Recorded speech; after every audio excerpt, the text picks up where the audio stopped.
жасалма акыл биздин жашообузду өзгөртүп жатат. Ал жада калса климаттын өзгөрүшүнө каршы күрөшүүгө да жардам берет. Бирок анын планетага тийгизген таасири тууралуу кооптонуулар күч алууда. Анткени ал электр энергиясын жана сууну абдан көп колдонот.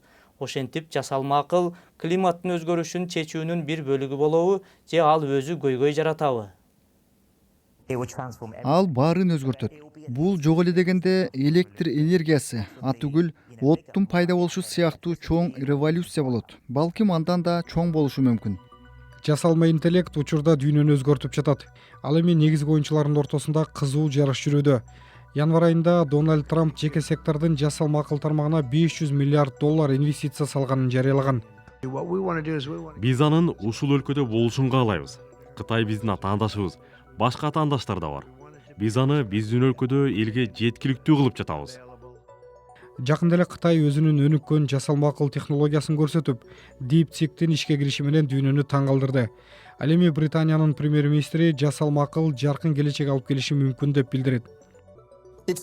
Бул эмгекчил адамдардын турмушун жакшы жакка өзгөртө турган күч.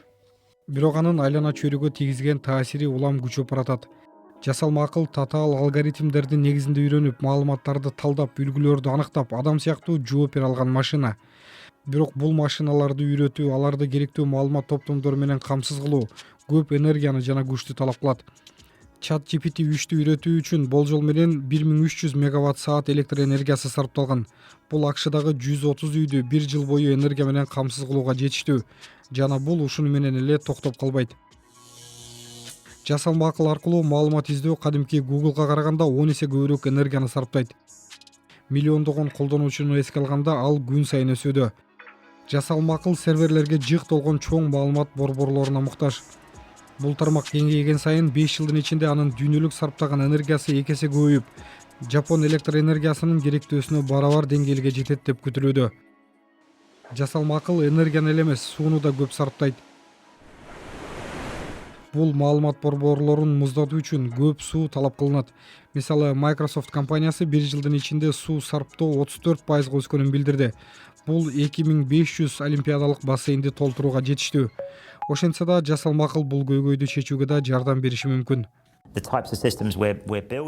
Биз куруп, машыктырып жаткан чоң маалымат борборлорунда айрым системалар климат үчүн чоң таасирин тийгизип, жакшы колдонулган учурлар болот.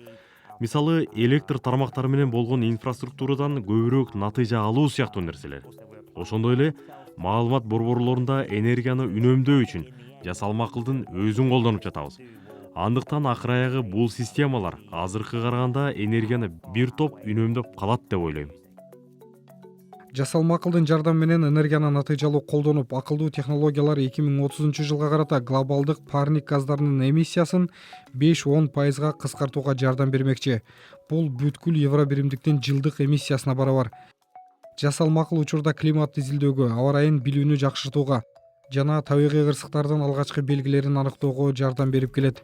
Жасалма акыл талдаган спутник сүрөттөрү илимпоздорго реалдуу убакыт режиминде маалымат берип, дарактарды мыйзамсыз кыюуну көзөмөлдөөгө жардам берүүдө.